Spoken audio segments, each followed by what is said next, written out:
Welcome, friends and neighbors. I'm Nate Lacham. I'm Donnie Darragon. And I'm Rick Smith. Welcome to Slaps 360, where we talk about the paranormal and beyond.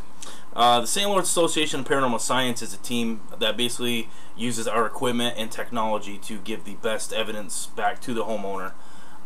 For us, that's the most truthful way to go about it. Yeah. Tonight we're going to go through everything that we have done starting the group. We'll go a little bit about how we use the equipment, what the equipment is, and maybe we'll talk about some of the investigations we've done so far. So, why don't we start with how we got started? Okay, well, we've been going for about, I've been going now for a little over 3 years now. Started with a couple of my buddies, Damon Lynch and Vince Kirky. What we did is we were just kind of sat there at work, and it all started off as a joke. We were reading the different paranormal books that are around and the ghost hunters, and it just kind of spiked our curiosity. We wanted to see if there is anything out there, and we started off, going to a couple cemeteries, didn't find too much, but then we got a little more serious about it. We got some voice recorders, a couple of our own cameras, and next thing you know, we got people calling us, and it kind of took off from there. A little bit into it, Nate joined up and Rick joined up, and that's kind of when we really did take off. It's been great ever since. Yeah, we started a website that's at freeghosthunt.com. You can go there anytime. There's also email if you ever have any questions for us that we don't answer here. It's info@slapsweb.com. Of course, that'll be there at freeghosthunt.com. I started the website, put it on Facebook, got us a little bit more publicity, got some more business cards, and it just went from there. I mean, now we're at 1,700 strong on Facebook. Mm-hmm. Like Donnie mentioned, we don't charge anything to do the investigations, so we have different avenues, different ways to get our name out there. Basically, we've gotten pretty good exposure. We've done a couple paranormal expos in Clinton County, which turned out very well. We've actually gotten a few hunts from that, as well as we're in a documentary, featured in a documentary, Between Two Worlds, a paranormal documentary. By Brad Roussel. Yeah, by Brad Roussel and his brother, actually. And then we have newspaper article that came out. We did an interview with them, as well as a camp on Fort Drum for children of the soldiers or whoever's in the service there that are overseas. We did a camp for them during the summertime, and also did a little get-together for the Girl Scouts and showed them what we do and how we do things. Bunch of 7- and 8-year-olds, wasn't it? Yeah.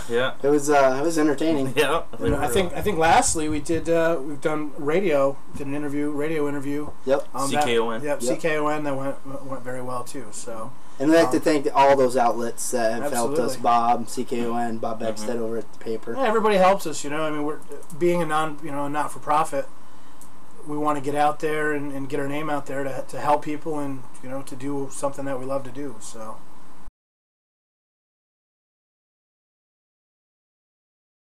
Here at Slaps, we don't use any special gimmicks or anything like that to promote ourselves, aside from a web show. And the whole point of the web show is, like we said before, is to get interest in us and to get us hunts. We've used psychics before. One of our members, Beth, is a psychic. But what we do first and foremost is we use our equipment when we go into an investigation. That is, for us, the primary way to get the best evidence.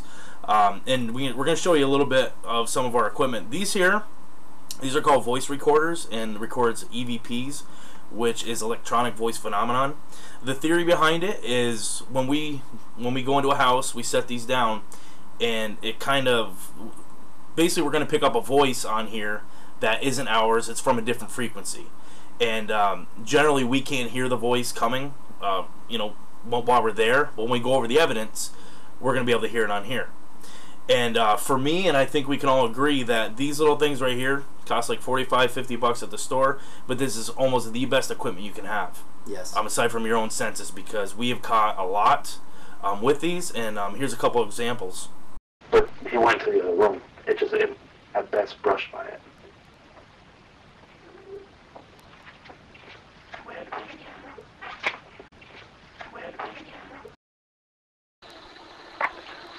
Whenever you're ready, I'll sit in this chair over here.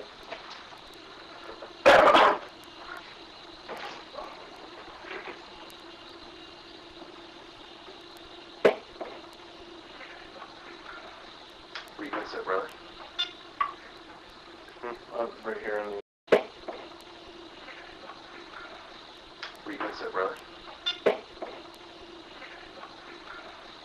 Where you gonna sit, brother?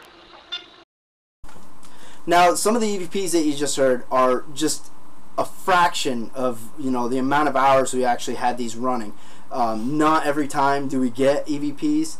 Most of the time, you know, 9 times out of 10, you know, we get nothing. You know, we're listening to ourselves talk to nothing. As well as clarity, and sometimes you can't make anything out really, and Yeah. you know, it's still something that's, you know, we don't know what it is. So, you know, some things can be explained, some things can't.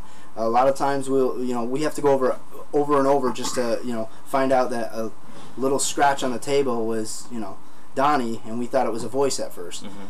But now, one of the things we verify those things are the DVD or the DVR system. basically, we've got it's a good camera system as far as we've got regular handheld cameras that go along with us to basically document where we are, what's going on. Yes, they're used to catch things. You know, we're hoping we're going to get something on it, but a lot of it is the simple fact of you can kind of keep track of what's going on as well. These 2 units right here, just your basic. They're one's a JVC, one's a Sony, just a handy cam. They do have like a night vision setting on them. Infrared. So you know, being an infrared setting, we can go completely lights out, and a lot of people don't realize how dark that is until you're in a room and it's completely lights out, and you're looking through a viewfinder. You can see things, but you're actually completely dark. That's where these come in handy. Yeah. So these are a great tool, and then we get to pretty much the I don't want to say the backbone, but I guess it would be the backbone of our system and our setup as far as video goes. 4 infrared cameras and a 320 gigabyte hard drive, or basically a DVR system, which it's basically, this really keeps an eye on what's going on. If we catch anything, orbs, we can find out if somebody was in a room. You know, if we heard something on a voice recorder, we can go back with that. But these have proven very, very valuable.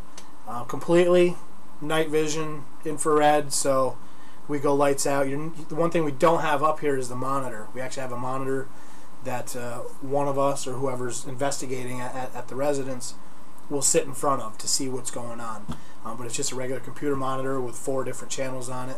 That's being utilized by the kids right now. Yeah. there's SpongeBob and Dora on it. Well, a lot of things we use, it comes out of our own pockets. I mean, Right. If we have to borrow our, you know, home computer monitor, you know, it's all out of pocket, no cost to clients. So sometimes you gotta scrimp and save where you can. Mm-hmm. And we firmly believe too that it's actually possible to have too much equipment. Yeah. Like, you know, a lot of people have, we'll say the K2 meter. Well, they'll have 3 different versions of the K2 meter, which honestly, I don't see the point of that. You know, I think as long as you have all the bases covered, you got the cameras, and we didn't even bring our actual cameras themselves, the digitals. Digitals. But we have digital cameras too. Yeah, I did. I had one so upstairs. those are just the basic things that we like to use. Obviously, we love a thermal. Oh, yeah. But at this point right now, it's not. UV. Yeah. We're working on UV and Mm-hmm. Full spectrum. Yeah. yep, full spectrum. That would be nice. Yeah. Donations could be made. No, I'm just kidding. Okay, so next thing we're going to go into is some of the experimental devices that we use in the field. A lot of these, some things can be proven and unproven. Some people have good results. Some people just get no results. And I think we've been on both sides of that coin. Mm-hmm. I'm going to go with the first thing, and that is the K2 meter. And this just detects EMF readings. EMF is an electromagnetic field. Most homes will have lots of things in it that have an electromagnetic field. your microwave will have one. Actually, stovetops, I've seen a lot of stovetops. TVs. Televisions, any uninsulated wiring. Computers, which are yeah, just about every household has a computer. As you can see, here, when you click it, it just will initially come right on. From here, if you have a low reading, the theory is when something manifests, a spirit, so to speak, it will give a low reading, possibly, and we try to use it to communicate with anything. If we tell it to make it, pass its hand through it, see if it'll go off, and we'll try to communicate with that by saying, do it once, do it twice if you can. If it spikes, we've never had it spike with an entity, but if you're in a spot where it's spiking a lot and you're always seeing things or sick, it could be just large amounts of EMF that are around you and you're just getting sick from it. But one of the things we use this for, we do traipse the house to make sure we find all your spots that got the high EMF, and then if we have it in a spot where it doesn't have any readings and it starts blipping on command, then we might have something. Actually, here's an example of that. Personal well-being. Could you do it one more time for us? Let us know that that you can do it, and then we're going to go ahead and ask questions. A yes is going to be lighting it up. A no would just be leaving it alone. So can you do it one more time for us, please?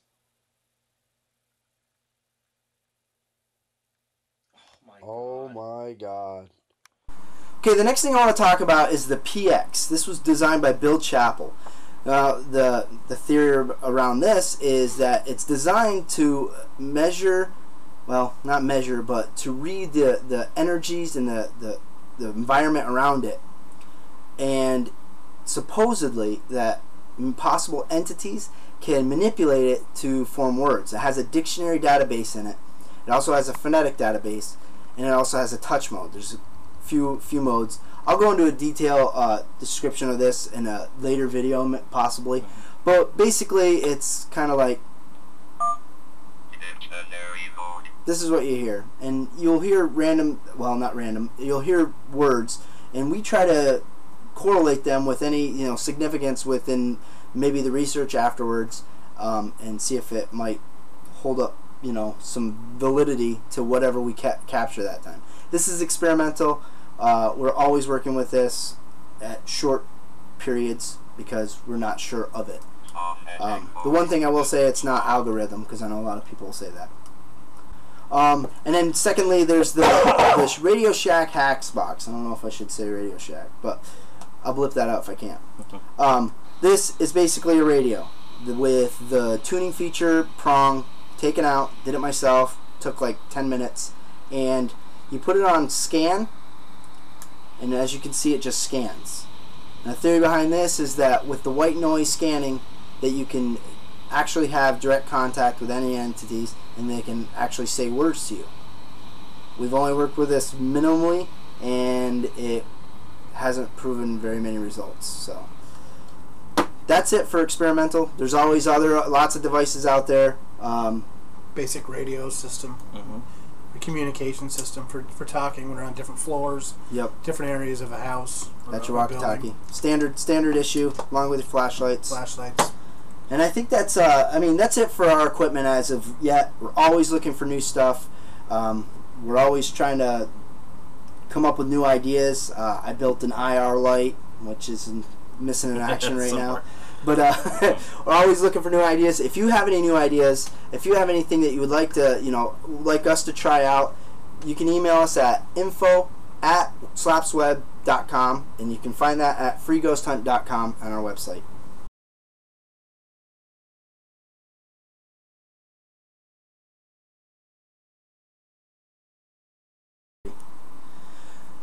So now we're going to talk about the process of an investigation. What goes down, how it's done. So one of the first things that happens is you give us a call. You tell us what's going on, and we'll field the call, and we'll set up a meeting just to come out and talk to you. Find out, what's going on, and give you kind of a little insight on what's going to happen when we come in. Yeah, we don't want people to be so timid into calling us, because a lot of the phone calls we get are just a phone call, and we don't hear anything else from them, either because they're afraid that activity is going to, stir up, or or for whatever the reason. And that's fine. Somebody's gonna call them crazy. Right, and that's fine. If you don't want an investigation done, we're not going to do it. We're not going to go around knocking on doors. We're not going to badger you. It's totally fine. This is your house. You do it when you feel comfortable. And so what you do is you give us a call, give us an email, however you're more comfortable. And we treat everybody equally. We're not going to think you're crazy. We're not going to think, because trust me, we've heard a lot of crazy stories that ended up being valid. Yeah. So you give us a call, tell us your story, and what we do is we set up a time that's good for you. Not so much for us. I mean, we have families and things like that, but we try to go around your schedule. We meet up with you. We have some waivers for our protection and for your protection. You're going to go ahead and fill those out, and we're going to talk basically about where the hot spots are, where's the paranormal activity. And from there, we tell you about our equipment and, how much equipment we're going to need, how many people we're going to need for the investigation. And go from there. We set up a date that you want us to come down to your house, and we go from there. Now, generally, we like to have the house to ourselves, but this is your house, and you don't know us from Adam.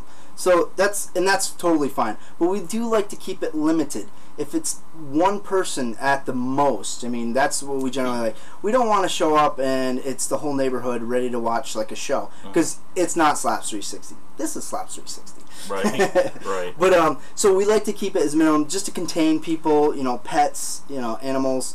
That way we can do the best investigation and there's no interference when we do it. Because if there's any questions, like I said before, especially with the voice recorders, if we've got people, if it's just a two-story home, we're upstairs doing an EVP. Downstairs, there's 4 or 5 people in the living room, we'll say. And if they're talking at all, whispering, we're going to pick it up on the recorder. When we play it back, it's going to sound like something paranormal. But in our heads, we know that there were people downstairs. It wasn't anything clear. We have to automatically throw it out, even though it could possibly be paranormal. So, we do, for the best investigation, we do like to have the house to ourselves. But like Nate said, you don't know us, so we don't expect you to do it. But if you expect the best and most professional investigation possible, that's how we would like to do it. We've also utilized the homeowner or the client as well in the investigation.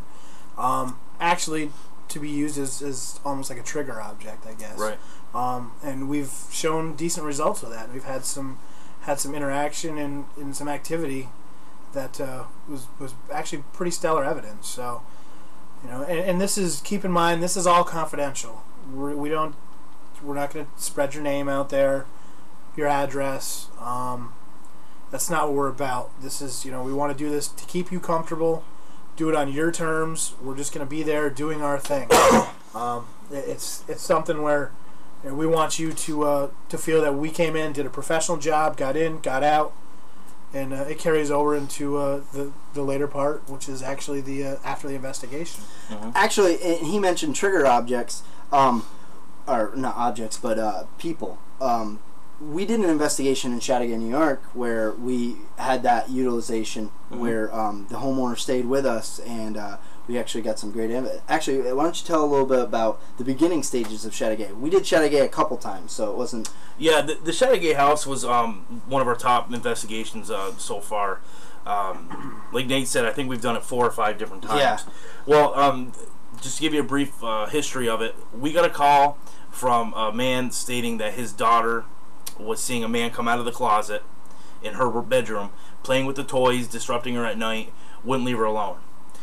Got to a point where she was afraid to even be in her bedroom, and she kept telling her parents, hey, there's a man in my closet. He comes out every night, because the toys were scattered all over every morning they got up. Problem is, this girl's 4 years old, and she got to a point where she was able to tell the parents the name of the man, how old he was, and how he died. And then it got to but before he had called us, she started going back in the room again, because the man, she was comfortable with the man now. She wanted to play with the toys now with him, and he said that you're safe. You're safe for me. Well, Dad called me, told me all the claims, and that same night she didn't want to go back in that room, because he said that you're better off staying outside the room, because now I can't hurt you when you're out there. So obviously the kids are involved. We go down there as soon as possible. We went down there the next weekend, and we set up shop there right in their in the dining room, We've had the voice recorders in the closet, right where the claims seem to be. We had I think a handheld with us in that room that night, and basically we just went through and did an EVP session. Yep. And actually, here's a couple of those right here.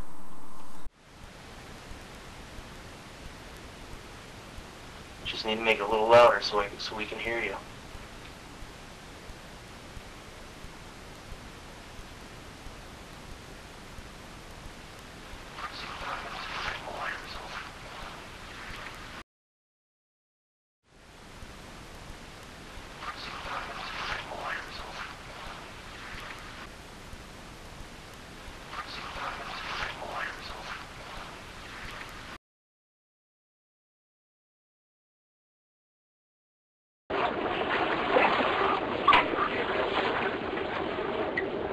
Down.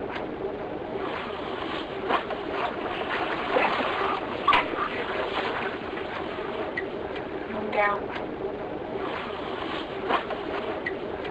Down. Down. Down.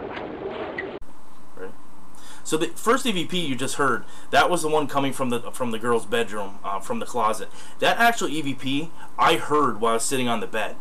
Now, we have an idea of what it might say, but again, we're not very sure. All that I can tell you is that it wasn't us, and there was nobody else in the house at that time that would, give that voice off or whatever.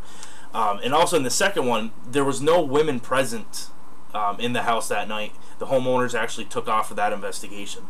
So, who it was, we don't know, but we do know it was paranormal because there was nobody else here, and they live in the house is very isolated from everything else, so it wasn't like a party going on next door. Right.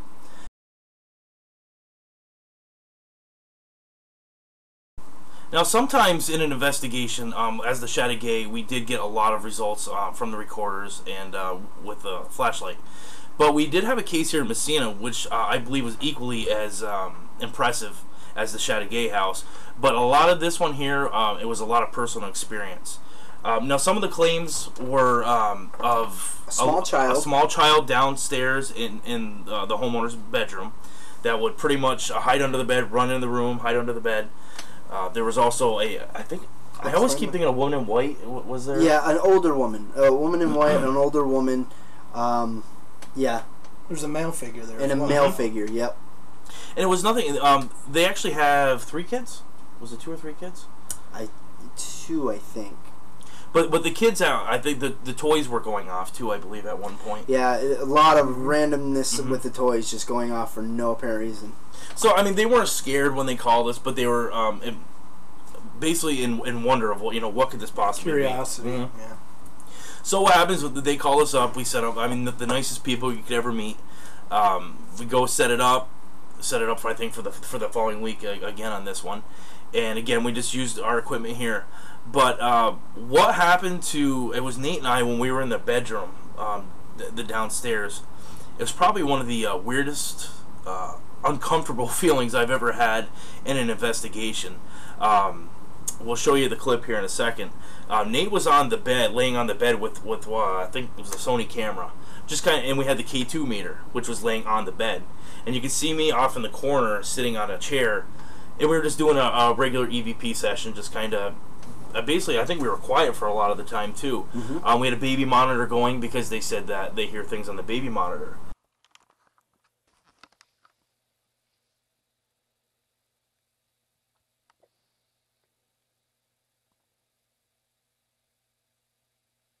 Did you just touch my foot? No.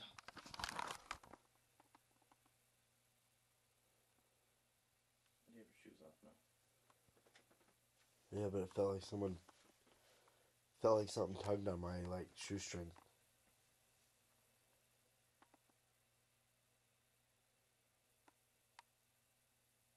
Oh, dude. What? K2 went off.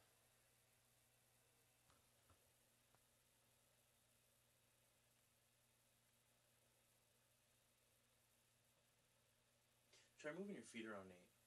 What do you mean? Just kind of bounce them a little bit.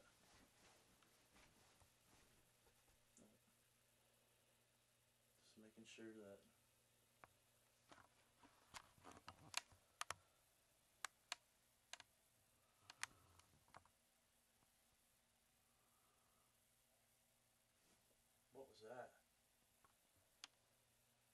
that? Yeah.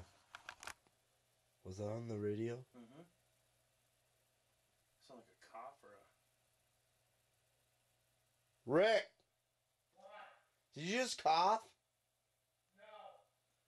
Did you hear something off the monitor? Did you hear anything on the monitor? Nothing. We just heard something.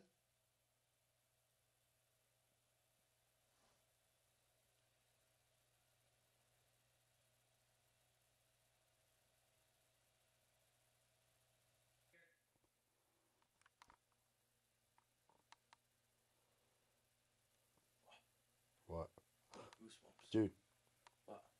I think it just flickered. I don't think so. Well, I wasn't looking at it. Is that you flickering it? Go ahead. Make the light go off again. It's neat. We could talk that way. Man, I need another. Yeah, and there's no... and we there's- literally have one of these to this time. And there's no rhythm to it. There's no, like, set time that it's been random, right? Yeah. Well, I mean, the first time I had personal experience to it. Yeah. So. Right. Well, I guess you did it one more time, but for our own personal well-being, could you do it one more time for us? Let us know that, you know, that you can do it. And then we're going to go ahead and ask questions. A yes is going to be lighting it up. A no would just be leaving it alone. So can you do it one more time for us, please? Oh my god. Oh my god. Awesome. Thank you know what? very You're doing much. so well. Good job. It's fun, isn't it? So this is what we're going to do. I'm going to ask you a question. And if it's a yes, you go ahead and touch it again. Are you a little boy?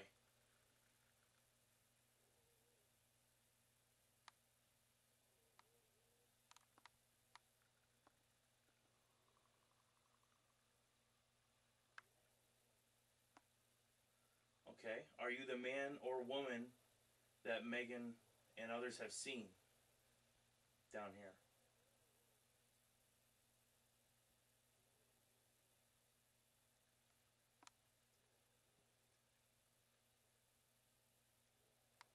Are you a girl?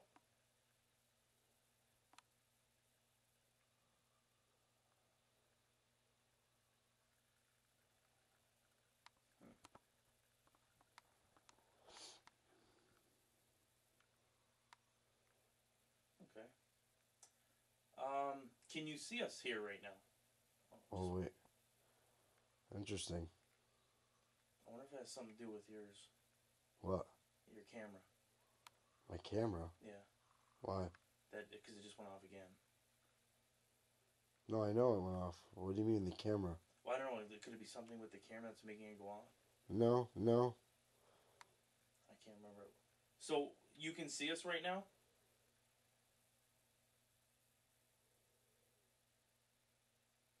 What was the question I asked before that? Are you a girl? Are you a girl? I'm sorry, I'm assuming it's probably a little hard for you to manipulate it.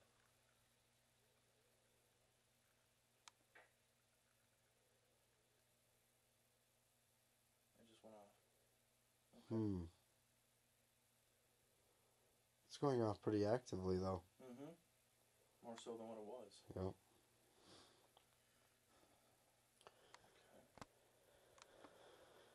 Was there a little boy in here that Megan had saw? Do you know who this little boy is?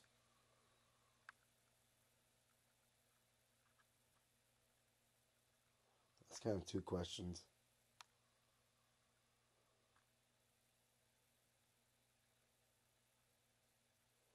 Oh, you know what's weird? This thing does not want to focus on that. No? It kind of like blurs in and out. Is it okay that we're here tonight?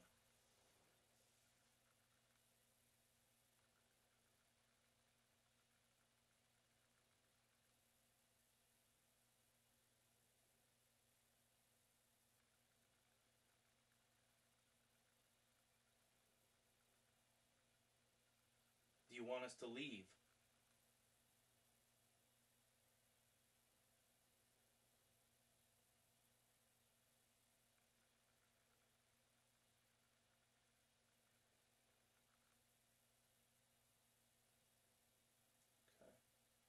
wicked, wicked cold chills. And this does not want to focus. What did he say? What?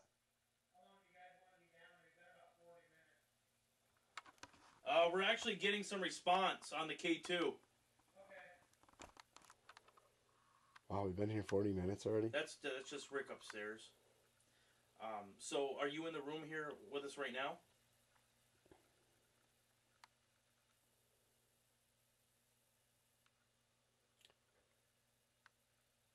Yes. It didn't go off. Yeah, it did. I got it on camera. Okay. Awesome. Is this your house? Did you live here?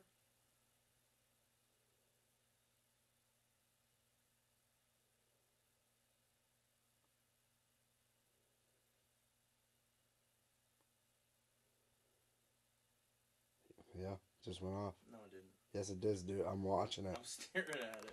How much? I could play it back for you. Play it back. You want me to? Yeah. All right. I know it didn't go off. All right. So yeah, that's mostly we got definite K2 response. You'll actually see Donnie doing the shiver and then it going off, which is that's a great piece of evidence. And personal experience alone when we do these investigations are monumental for us because we know that it's something weird. When I felt the tug on my shoelace, I know I felt the tug. I mean, it wasn't. And it's not like, you just make up that. Right. It's like, or the arm, when you get the arm tingles, that's a different thing. Yeah. I mean, that can just be out of anxiety, but that was a significant pull on my shoelace.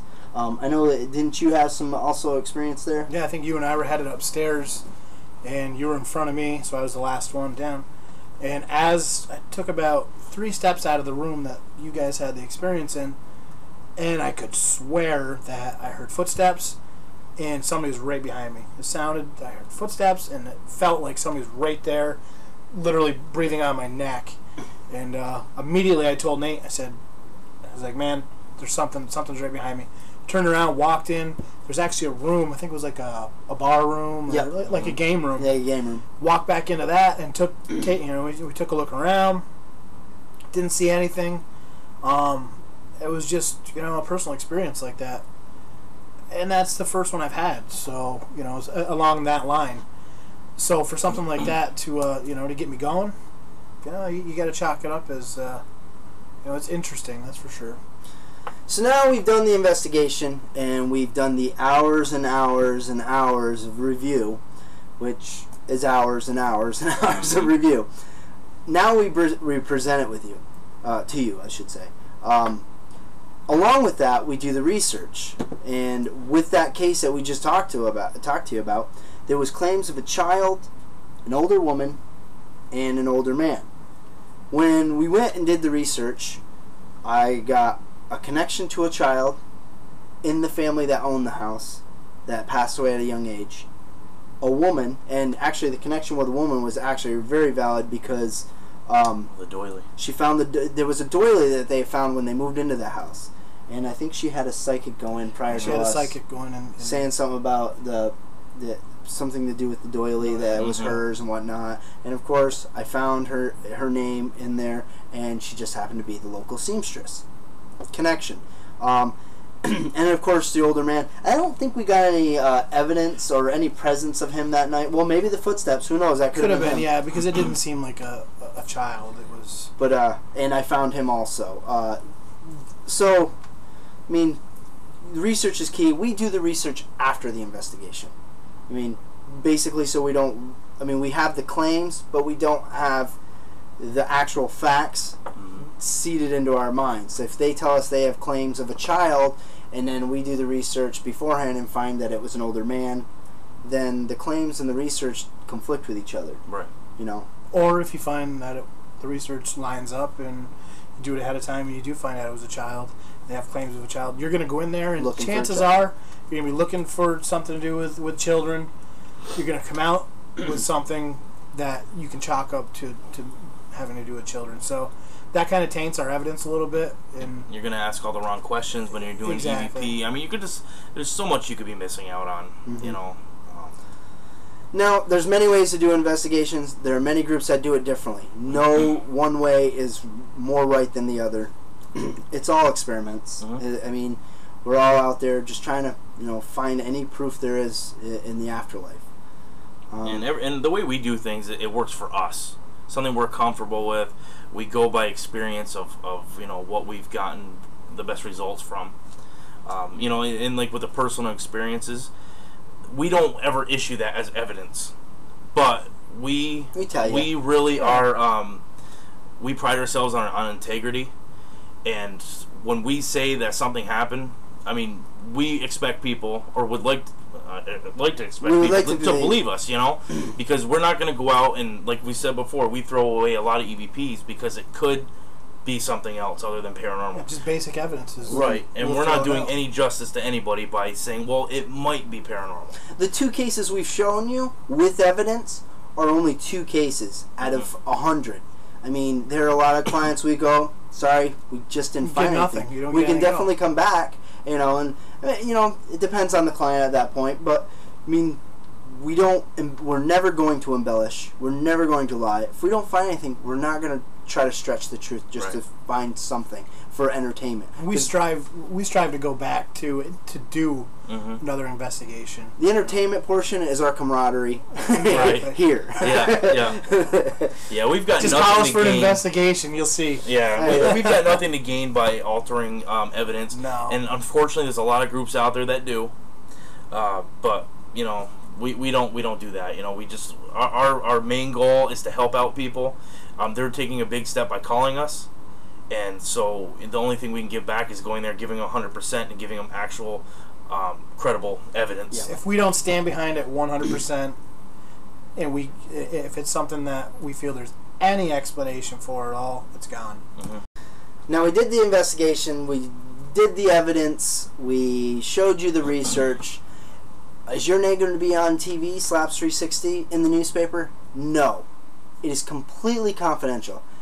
Of course, the evidence we've shown tonight, they gave us permission to use that.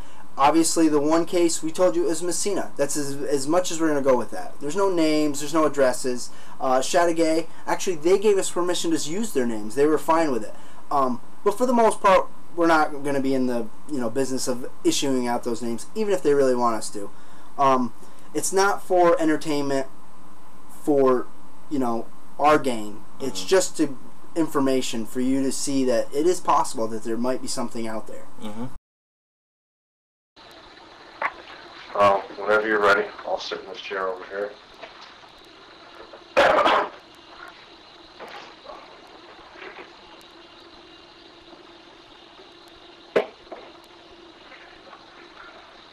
Where you can sit, brother.